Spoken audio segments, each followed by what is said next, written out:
Now today I want to talk about the topic of robo-advisors. More so, I want to demystify the marketing around robo-advisory and look at their effectiveness as an instrument and a potential solution. Right? To understand if robo-advisors are effective as an instrument, we have to first understand why would people invest in the robo-advisors in the very first place. The three most common reasons as to why people would invest in the robo-advisors are: number one, they don't have the time nor the knowledge to manage their own investments. Number two, their fees are lower as compared to engaging a normal human advisor. And number three, they want to diversify into multiple funds, but they only have a small amount of investment capital to play with, right? So let's explore each reasons one by one and assess the effectiveness of robo-advisors when it comes to achieving the needs of an investor, right? Number one, you don't have the time nor the knowledge to manage your own investments. Now, when it comes to investing, there are only three questions that you need to address, right? Firstly, what should you invest in? Secondly, how much should you invest? And lastly, when should you buy and when should you sell? Right? When it comes to robo-advisors, they only help you answer one out of three questions, and that is, what should you invest in? Now, robo-advisors are in the business of fund management, right? They are here to tell you and advise you on what you should invest in, but they're not in the business of advising you as to how much you should invest or when should you buy and sell based on your unique circumstances and financial plan. If you were to ask a robo-advisor as to how much you should invest and when you should sell, the answer that you will receive will always be, you should invest as much as you can for as long as possible. But is that really what you should be doing? I guess that's a question that you have to figure it out on your own, right? And at the end of the day, you still need to have the time and the knowledge to answer the second and third question, of which, if that's the case, why not just do it yourself, right? Why bother paying someone a fee to do a third of the job, right? What is stopping you from just copy and pasting the robo-advisor's asset allocation and doing it on your own without paying the fee itself, right? Long story short, if you don't have the time nor the knowledge to manage your own investments, you should decide to either learn it on your own or find someone else who can do it for you completely and not rely on a solution that's half complete, right? So number two, why would people invest in robo-advisors, right? Their fees are lower as compared to engaging a normal human advisor. While it is undeniable that robo fees are lower than a human advisor, do you truly understand what you're paying for? Right? Riding on to the earlier point, robo-advisors fees should be lower as compared to engaging a normal human advisor, considering that they're only doing 1/3 of what a human advisor is required to do. Right? When you engage a robo-advisor, you are essentially engaging just a fund manager.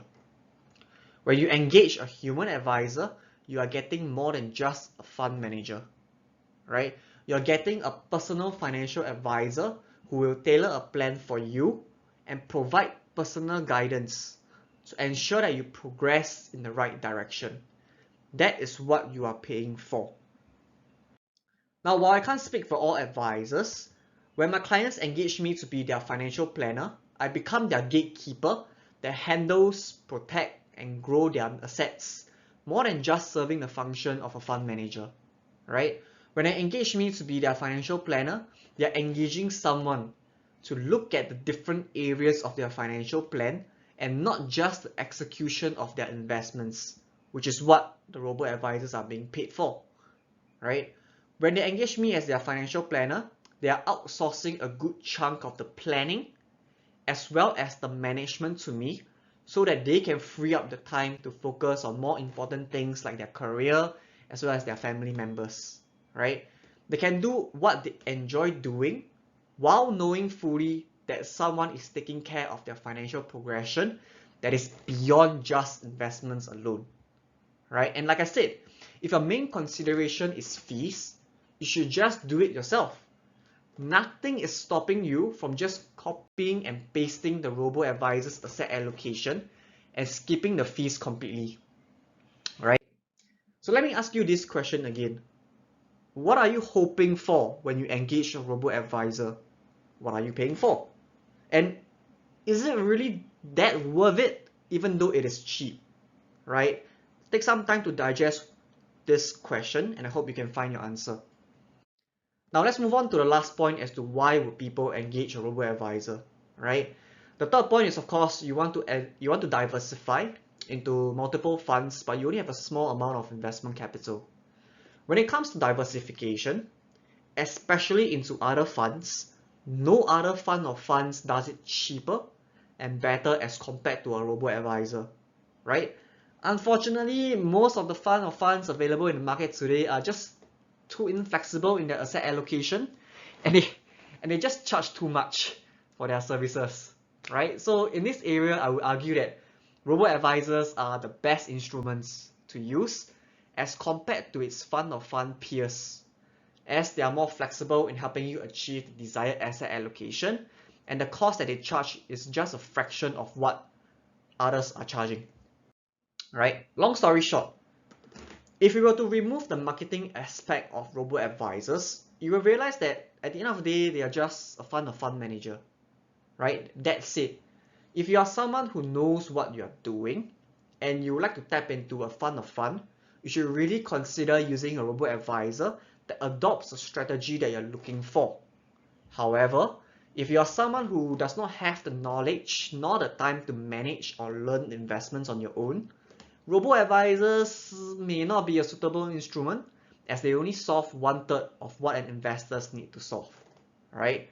You are still better off picking up the art and skill of investing on your own or engaging an advisor to manage it on your behalf rather than paying for a half-complete solution.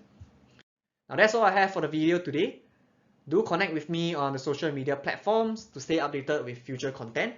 And you can always slide into my DMs anytime when you have any questions, right? I'll be happy to help. If you wish to find out how you can benefit from working with an independent financial advisor and a certified financial planner, do get in touch with me and we can schedule a quick introductory session over Zoom. So that's all I have, and I hope to hear from you soon.